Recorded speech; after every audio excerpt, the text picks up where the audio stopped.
నమస్తే, welcome to hit TV. నేను మీ మాధురి. రోజు మనతో పాటు ఉన్నారు కేఎస్ ప్రసాద్ గారు, పొలిటికల్ అనలిస్ట్. నమస్తే సార్. అమరావతిని ఇంకొంచెం ఎన్లాస్ చేయడానికి ఇంకా 45,000 ఎకరాలని రైతుల దగ్గర నుంచి తీసుకునే యత్నంలో ప్రభుత్వం ఉంది. దీనికి ఏంటి అంటే నేషనల్ ఎయిర్పోర్ట్ అంటున్నారు, ఇంకేవో ప్రభుత్వ కార్యాలయాల పేర్లు చెప్తున్నారు. ఇలా అసలు ఇప్పుడున్న 30,000 ఎకరాలకే ఏం చేయాలో తెలియని సిచ్యువేషన్లో, ఇప్పుడు ఇచ్చిన రైతులకే తిరిగి భూమి ఇవ్వలేని సిచ్యువేషన్లో ప్రభుత్వం ఒక క్వశ్చన్ మార్క్ స్టేజ్లో ఉన్నప్పుడు మళ్ళీ 45,000 ఎకరాలను తీసుకుని ఏం చేస్తారు? ఇది ఒక కామెడీకి కూడా అంత ఉండాలన్నది ఆలోచించవలసిన విషయం. ఎందుకంటే మీరు అన్నట్టు 29 గ్రామాలు 34,000 ఎకరాలు ల్యాండ్ ఇచ్చారు. వాళ్ళు త్యాగానికి నిజంగా చేతులెత్తి దండం పెట్టాలి.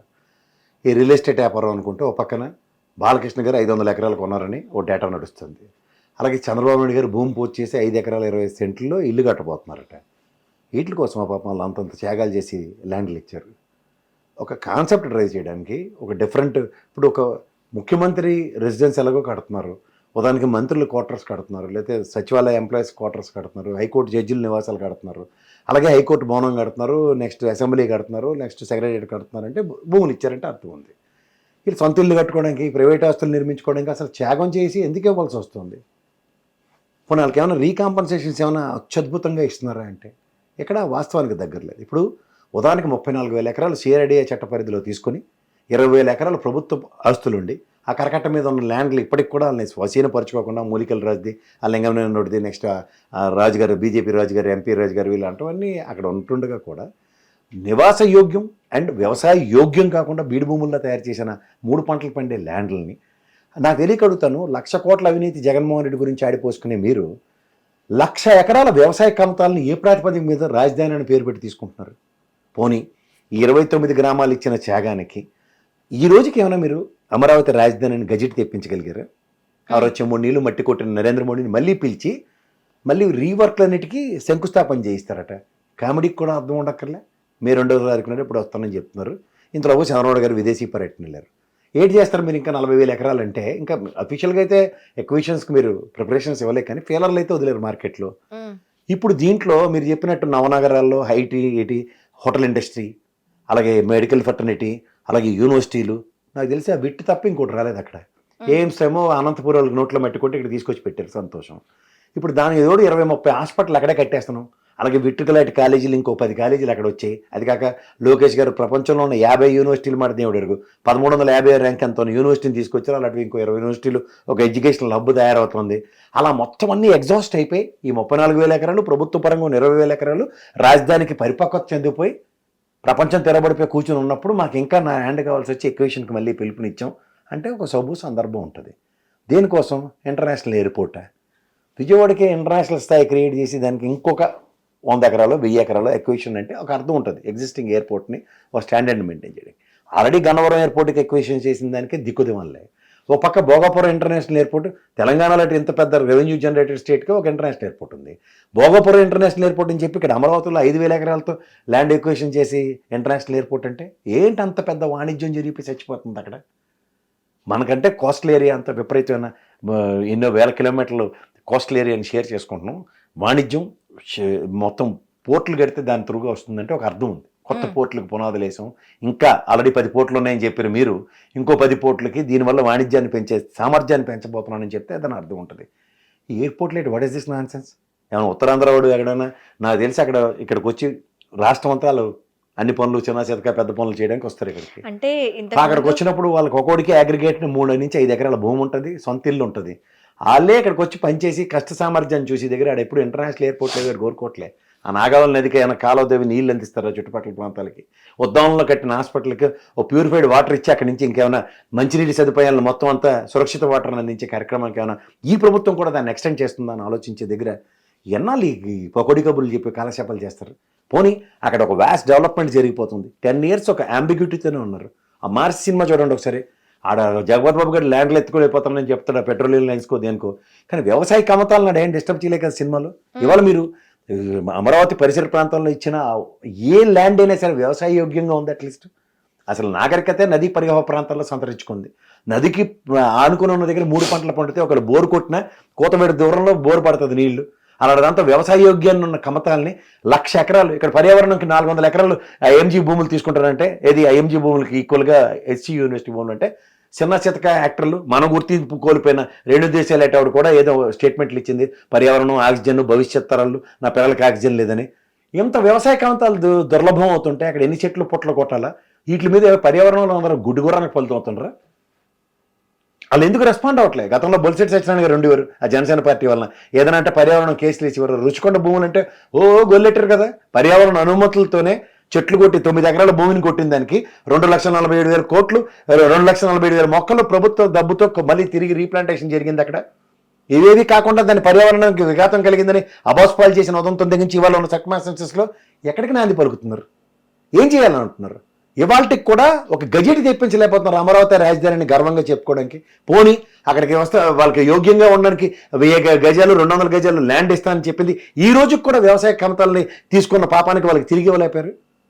అసైన్డ్ ల్యాండ్ విషయంలో ల్యాండ్ రాబరీ జరిగిందని చెప్పినప్పుడు ఈ మురళీమోహన్ లాంటి జయబేరి రామారావు గారి కాడి నుంచి ఇక్కడ జయబేరి ఎస్టేట్లకు ఇచ్చారు కదా, 2,500 కోట్లు తీసుకొచ్చి అక్కడ పెట్టమనండి. ఎకరం 25 కోట్లు చెప్పిన 100 కోట్లు 100 ఎకరాలు కొన్నామని, 5 ఎకరాలు 5 కోట్లు ఏమో రైతులకు ఇవ్వండి, 20 కోట్లు ప్రభుత్వ ఖజానాకి ఇవ్వండి.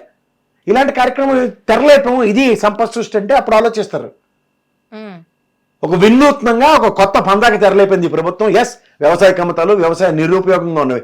20,000 ఎకరాలు మీ దగ్గర సొంత ల్యాండ్ ఉండి కూడా 34,000 ఎకరాలు స్వచ్ఛందంగా భూములు ఇచ్చిన తర్వాత కూడా ఒక్క అభివృద్ధి సంతరించుకొని నిస్సహాయ స్థితిలో ఉన్న దగ్గర మీరు కిలోమీటర్ రోడ్డు వేయడానికి 62 కోట్లు టెండర్ ఖాయం చేశారు. కేంద్ర ప్రభుత్వం 250 కోట్లు ఇచ్చింది మీకు, 5 కిలోమీటర్లు కూడా రండి రోడ్డు కోసం. పోనీ ఏడు సీడ్ క్యాపిటల్ రోడ్ వేసారా? ఇంకా కరకట్ట మీద బిక్కులాడుకుంటాం. ఆ మూలికల రాజు దగ్గరికి వెళ్ళాలంటే ఏమన్నా ఇటు నుంచి కారు బయలుదేరంటే అక్కడ కూర్చుని ఉండాలి అవతలడు, ఆ కారు దిగిదాకా. సీడ్ క్యాపిటల్ రోడ్డు కంప్లీట్ కాలే. అక్కడ కనీసం పర్యావరణ అనుమతులతో కూర్చొని కనీసం వాళ్ళకి ల్యాండ్ ఎక్విజిషన్ చేసిన దగ్గర వాళ్ళకి తిరిగి ఇచ్చే ల్యాండ్లు కూడా కనీసం డెవలప్ చేసేవాళ్ళు. అదేంటి సార్, రోడ్లు అన్ని డెవలప్ అయ్యాయి, అక్కడ రోడ్లు డెవలప్ చేశారు, కొత్తగా సీసీ రోడ్లు వేశారు, ఇవన్నీ చెప్తున్నారు కదా. ఎక్కడేశారు? ఎక్కడైతే కరకట్ట మించి ఎందుకు ముఖ్యమంత్రి గారు కూడా అదే స్థాయిలో వెళ్ళగలుగుతున్నారు? ఇబ్బందులు పడి వెళ్తున్నాడు కదా ఆయన. కరకట్ట మించి సీడ్ క్యాపిటల్ రోడ్ ఇది ఏమి చేయకుండా అన్ని పనులు అంటే పోనీ ఐటీసీ కూడా ఏమైనా మా గ్రూప్ ఆఫ్ హోటల్స్ అన్నీ అక్కడే పెట్టేస్తాం, ట్రైడెంట్ హోటల్ నేనే పెట్టేస్తాను, అక్కడ నో హోటల్లో నేనే పెట్టేస్తాను, అక్కడ కూర్చొని అమరావతిలో మొత్తం అందరూ ఆంధ్రప్రదేశ్లో ఎక్కడ దిగిన ఇక్కడ రండి, ఇక్కడ నుంచి చాపర్ ఇచ్చి పంపిస్తామని చెప్తున్నాడు ఎవడన్నా. మీరు చెప్పిన నవనగరాలే సింగపూర్ కన్సల్టేషన్ అన్నారు, సెల్ఫ్ సస్టైన్డ్ ప్రాజెక్ట్ అన్నారు, తిరిగి అప్పులు చేసి మన ఎత్తికెడుతున్నారు. దేనికి ఇది? వరల్డ్ బ్యాంక్ కూడా 1,00,000 ఎకరాలు ఉంటేనే కానీ అప్పు కొత్త క్లాస్ పెట్టాడే. సార్ ఇంకొకటి నాకు ఇక్కడ అర్థం కాని విషయం ఏంటంటే, ఇప్పుడు ఈ భూముల్ని బాలకృష్ణ గారు 500 ఎకరాలు అక్కడ వెంచర్ వేస్తున్నారు అన్నారు. అక్కడ 5.5 ఎకరాల్లోని వెంచర్ కదమ్మా, కొన్నాడు ఆయన కొనుక్కున్నారు ప్రభుత్వం దగ్గర నుంచి. ఎక్కడి నుంచి కొన్నాడు? ఓకే, రిజిస్ట్రేషన్ అయితే అయింది. ఓకే, 5.5 ఎకరాల్లోని చంద్రబాబు నాయుడు ఇల్లు కడుతున్నారని చెప్పన్నారు. సో ఇది కూడా ప్రభుత్వ భూమేనా? ఈ చంద్రబాబు నాయుడు ఇప్పుడు ఇల్లు కడుతుంది కూడా ప్రభుత్వ భూమేనా? మరి కాకుండా ఇంకెక్కడి నుంచి వస్తాయి అమ్మా వాళ్ళకి? ఇప్పుడు ప్రభుత్వానికి స్వచ్ఛందంగా ల్యాండ్ ఇచ్చారు. ఆ ల్యాండ్ ఇచ్చిన వాళ్ళు ఎవరు రియల్ ఎస్టేట్ చేయట్లే కదా, రియల్ ఎస్టేట్ చేస్తుంది ఎవరు?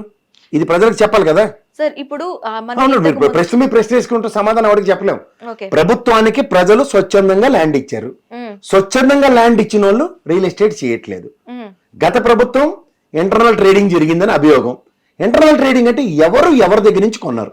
ప్రభుత్వం చంద్రబాబు నాయుడు గారికి ఇప్పుడు ఉదాహరణకి ఇన్ఫోసిస్ వాడికి 99 రూపాయలుగా 99 పైసలకి ఏదో ల్యాండ్ ఇచ్చారు ఎగ్జాంపుల్. అలా చంద్రబాబు నాయుడు గారికి ఏమైనా ల్యాండ్ ఇచ్చారా? ఈ ఎయిర్ ఎవరు క్లియర్ చేయాలి? ఎవరు చేయాలా? 500 ఎకరాలు ఇగో డేటా చూపిస్తాను ఒక్క నిమిషం. మెట్ట భూములు కొనుగోలు చేశారు అన్ని 18/3/25, 12/3/25, 17/3/25, 12/3/25, 4/3/25, అలా మార్చి అంతా 26/3/25. ఎందుకంటే అమరావతిలో రిజిస్ట్రేషన్ వాల్యూస్ పెరగలే కదా, అంచేత కలకల్లాడిపోతున్నారు. ఓకే, ఇప్పుడు యాక్చువల్లీ ఇలా భూములు ఒకవేళ రైతులు కానీ ఎవరైనా వాళ్ళ భూముల్ని ప్రభుత్వానికి అప్పగించిన తర్వాత ప్రభుత్వం వాటిని ప్రభుత్వ కార్యకలాపాలకి కాకుండా వేరేగా దేనికైనా ఆ భూముల్ని ఉపయోగించేటప్పుడు దానిపైన చర్యలు తీసుకునే అవకాశాలు ఏవైనా ఉంటాయి? ఎవరు తీసుకోవాలి? నేను అంటుంది అది కాదమ్మా, స్వచ్ఛందంగా ప్రభుత్వం తీసుకుని అక్కడ రాజధాని అని చెప్పి డెవలప్మెంట్ ప్రాస్పెక్ట్లో ఎన్హాన్స్ చేస్తాం మన దగ్గర. మళ్ళీ రియల్ ఎస్టేట్ వ్యాపారంకి తెరలేపితే ఇప్పుడు బాలకృష్ణ గారు 500 ఎకరాలు తీసుకుని స్టూడియో కడతాడా ఎగ్జాంపుల్, లేదంటే ఒక ఇండస్ట్రీ పెడతారా, లేదంటే ఒక రియల్ ఎస్టేట్ వ్యాపారం చేస్తారు. ఈ మూడే కదా ఆయన దగ్గర ఉన్న ఆప్షన్స్. కొత్త ఆప్షన్ ఎక్స్ప్లోర్ చేయడు కదా. దీనివల్ల ఉపాధి ఎంతమందికి కల్పించబడుతుంది? ఇప్పుడు రియల్ ఎస్టేట్ అంటే మళ్ళీ సామాన్య ప్రజలు వచ్చి నివాసయోగ్యమే కదా. గతంలో 2,500 ఎకరాలు అలకేట్ చేశారు దానికి, నివాసయోగ్యంగా ఎవరైనా వెళ్ళి బతకడానికి ప్రభుత్వం ఇవ్వడానికి. దానికి ప్రభుత్వం తరఫున జగన్మోహన్ రెడ్డి గారు ఇచ్చిన దానికే కదా కోర్టులో స్టేలు వేసి అప్పీల్ వేసి ఎవరికి ఇవ్వకుండా చేశారు. ఇవన్నీ మనం గమనిస్తుంటే ఇక్కడ నాకు తెలియకడుతూ ఈ స్వచ్ఛందంగా భూములు ఇచ్చిన వాళ్ళు XYZ రియల్ ఎస్టేట్లు చేసుకోవడానికి ఎవరైనా ఇస్తాడా? ఇవ్వరు. ఇదేంటిది నాకు అర్థం కావట్లే. ఈ కొత్త వినూత్న పందా ఏంటో. ఇప్పుడు రాజధానిలో డెవలప్మెంట్ మాడ్యూల్లో ఒక ఇన్ఫోసిస్ వాడు పెట్టాడు, ఇప్పుడు 99 రూపాయలకి ఎంతకు లీజ్ ఇచ్చారు. అది ఎవరు కాదంటాం? లేదంటే గవర్నమెంట్ సంస్థలకి గతంలో RBI పెడతా ఉన్నారు, లేదంటే డిఫెన్స్ ల్యాండ్కి ఏదో సంబంధించిన వాళ్ళు ఏదో ఇది పెడతాన్నప్పుడు ఎకరం ల్యాండ్ అలా ఇచ్చి తక్కువ రేటుకి ఇచ్చారు. ఎవరు కాంట్రడిక్ట్ చేసాం? ఎక్కడి నుంచి వస్తారు ఈ ప్రైవేట్ వ్యక్తులు? ఈ రైతు సంఘాలు ఇప్పుడు ఎందుకు మాట్లాడటం లేదు? అదే ఎవరు మాట్లాడట్లేదు కదా. ఇప్పుడు అమరావతి ఉద్యమం చేసిన వాళ్ళందరూ కూడా ఎందుకు మాట్లాడట్లేదు? నేను అడుగుతుంది అదే. ఇప్పుడు బాలకృష్ణ గారి కోసం లేదంటే జేబేరి పరాలు రాజధాని అనే దాంట్లో రాజధానిలో కావాల్సింది ఏంటి? ప్రభుత్వ పరంగా కట్టినవి ఉన్నాయి. మళ్ళీ రియల్ ఎస్టేట్ వ్యాపారంగా ప్రభుత్వమే చేస్తే, ఇప్పుడు నానక్రామ కూడా ల్యాండ్లు అమ్మినందుకే కదా కేసీఆర్ గవర్నమెంట్ ఇంట్లో కూర్చోబెట్టారు. అది ప్రభుత్వ విధానం తప్పునే కదా. ఇవన్నీ గమనిస్తుంటే ఏంటో నాకైతే అర్థం కావట్లేదు. ఇది కాక ఇప్పుడు 5,000 ఎకరాలు ఇంటర్నేషనల్ ఎయిర్పోర్ట్కి, ఇంటర్నేషనల్ స్టేడియము. ఈ ఇంటర్నేషనల్ స్టేడియం అంటే పోయి IPL మ్యాచ్లు అవుతున్నాయి. ఉప్పల్ స్టేడియంలో ఇక్కడ అవుతున్నాయి, అక్కడేమో వైజాగ్లో రాజశేఖర రెడ్డి గారి పేరు మీద ఉన్న స్టేడియం మధురవాడలో జరుగుతున్నాయి. కొత్తగా గుంటూరు పరిసర ప్రాంతంలో స్టేడియం కట్టారు కదా MSK ప్రసాద్ ఆధ్వర్యంలో, నాకు తెలిసి అది. పోనీ అక్కడ స్టేడియంలో మ్యాచ్లు ఎందుకు అవట్లే? పోనీ IPL మ్యాచ్ల వల్ల స్టేట్కి ఎంత రెవెన్యూ వస్తుంది, ఇంచేత మేము ఇంకొక 2 స్టేడియంలు కడదాం. ఎవరు కాదను? అవి కాదు కదా. ఒలింపిక్స్ పెడతాం. ఏంది ఇది? ఈ పెట్టకదలే నాకు అర్థం కాదు. ఇండియా బిడ్ వేయట్లేదు. ఇండియా బిడ్ వేస్తే వస్తుంది, ఆంధ్రప్రదేశ్ బిడ్ వేయగలదా? మొన్న దావోస్కి వెళ్ళినట్టు చెప్పిన పెట్టకథలాగే ఉంటుంది. ఆంధ్రప్రదేశ్ స్టాలు, అసలు ఆంధ్రప్రదేశ్ స్టాల్ లేదు, ఇండియా స్టాలే వేశారు. అంటే వింటున్నాం కదా, ఈ తపేల ఛానల్ ఉన్నాయి కదా, ఏదైనా చెప్పేస్తే ప్రజలు జెడ్డోల్లో వింటారని వాళ్ళు చెప్పడం కొత్త. ఇండియా స్టాల్ పెడుతుంది, వెనకాతలు చంద్రబాబు నాయుడు పవన్ కళ్యాణ్ నిల్చుంటారు, తర్వాత అది అన్ని ఆంధ్రప్రదేశ్ స్టేట్లో ఉండొచ్చు. అక్కడ అక్కడ వాళ్ళు దిగిన ఫోటో ఆంధ్రప్రదేశ్ స్టాల్ గా నిర్వచించబడుతుంది. అదే అలాంటి చెప్తే వింటున్నాం కదా జెడ్డోల్లాగా, చేత వాళ్ళకి అలవాటు అయిపోయింది. ఇప్పుడు ఒలింపిక్స్కి బిడ్ వేయవలసింది Indian Olympic Association, not Andhra Pradesh. మనకున్న ఇప్పుడు ఉదాహరణకి గుజరాత్లో ఆ స్టేడియం ఉంది, మోతేరా స్టేడియం. ఆ స్టేడియంకి ఉన్న దీంట్లోనే ఆలోచిస్తున్నారు పెట్టచ్చలేదు. లేదా గచ్చిబౌలిలో గతంలో అప్పుడు ఏషియన్ గేమ్స్ కండక్ట్ చేయడానికి, ఆఫ్రో ఏషియన్ గేమ్స్కి, నేషనల్ గేమ్స్ కండక్ట్ చేయడానికి ఒక వేదిక క్రియేట్ అయింది. ఏపీ స్టేట్ బిడ్ వచ్చింది, అప్పుడు అవకాశం ఉంది, నిర్మించారు, కట్టారు, ఆడాము. ఆ తర్వాత ప్రయాటైజేషన్ ఇప్పటికి మళ్ళీ 32, 33 కేంద్రపాలిత ప్రాంతాలతో కలిపి మనకి ఎప్పుడు వస్తుందో మళ్ళీ ఛాన్స్. ఒక ఇన్ఫ్రాస్ట్రక్చర్ రెడీ ఉంది, I'm not contradicting that. But ఒలింపిక్స్కి స్థాయికి కట్టమంటే what does it mean by? ఇవన్నీ ఇలాంటి అనవసరమైన కామెడీలు ఎందుకు అసలు నాకు అర్థం కావట్లేదు. ఇప్పుడు నిజంగా స్వచ్ఛందంగా అమరావతిలోనే ఒక స్టేడియం కట్టండి, ఎవరు కాదన్నాడు. ఇప్పుడు ఉన్న ల్యాండ్ని ఇలా యూటిలైజ్ చేస్తున్నాం, లేకపోతే ఎయిర్పోర్ట్కి, లేకపోతే రైల్వే స్టేషన్ కనెక్టివిటీ. అది ఉన్నదానికే సస్తనం. విజయవాడలోనూ మన వైజాగ్ రైల్వే జోన్ డిక్లేర్ చేశారు, దానికి డబ్బులు రాకుండా కేకేలేం లేకుండా ఎందుకు? అది ఓన్లీ పుత్తిలీలు. మాకు ఉత్సవ విగ్రహాలు దేనికని అడుగుతున్నా. ఆ ఉత్సవ విగ్రహాలలాగే ఈ రైల్వే స్టేషన్ కడతాం, అది భారతదేశంలో ప్రపంచ స్థాయికి కడతాం. ఎందుకు? అక్కడ ఒక రైల్వే జోన్ క్రియేట్ అయ్యి అక్కడి నుంచి ఇంటర్నేషనల్ ట్రేడింగ్ జరుగుతుంది, విపరీతమైన రెవెన్యూ మోడలేషన్ వస్తుంది. విజయవాడ ఈ రైల్వే జోన్కి దిక్కుదేవాలి లేదు. ఎక్కడి నుంచి కొత్త జోన్ క్రియేట్ చేస్తారు? మా అయితే ఒక రైల్వే లైన్ వేస్తే MMTS ట్రైన్లను లేకపోతే మెట్రో ట్రైన్లు తెప్పుకుంటే అర్థం ఉంటుంది. పోనీ అంత వాస్ట్ డెవలప్మెంట్ జరిగిపోయింది అక్కడ. ఇంకా ఎక్స్పాన్షన్ కావాలంటే ఎవరన్నా ఎక్స్పాన్షన్ లేదు, మొదటిదానికే దిక్కు లేదు, కడదానికి కళ్యాణం ఉన్నాడు ఎవడో. ఇది చాలా చాలా చాలా not acceptable. Hit TV app, ఇందులో short news, live news, entertainment shows, movies, digital magazines తో పాటు మీ జిల్లా వార్తలను కూడా ఫ్రీగా చూడొచ్చు. ఇంకెందుకు ఆలస్యం, వెంటనే హిట్ టీవీ యాప్ ని డౌన్లోడ్ చేసుకుని ఫ్రీగా ఎంటర్టైన్మెంట్ పొందండి. Hit TV app. Hit TV app. Please download hit TV app. Hit TV app ని ఫ్రీగా డౌన్లోడ్ చేసుకుని ఎంజాయ్ చేయండి. మీకు నచ్చిన ఎంటర్టైన్మెంట్ కోసం హిట్ టీవీ యాప్ ని ఫ్రీగా డౌన్లోడ్ చేసుకుని ఎంజాయ్ చేయండి. హిట్ టీవీ యాప్ ని డౌన్లోడ్ చేసుకుని ఆస్వాదించండి, ఆశీర్వదించండి. ఇంతమంది సెలబ్రిటీలు హిట్ టీవీ యాప్ ని డౌన్లోడ్ చేసుకోండి అని చెప్తున్నారంటే ఎంత మంచి యాప్ ఆలోచించండి. అమెరికా అమెరికా అమెరికా అమెరికాలో చదవాలనుకునే వాళ్ళకి విశ్వసనీయమైన పేరు మన శౌర్య కన్సల్టెన్సీ. UK లో 1 year masters. UK లో 1 year masters. 2 years work permit up to 5 years visa. Contact Saurya Consultancy. Contact 89851 89851.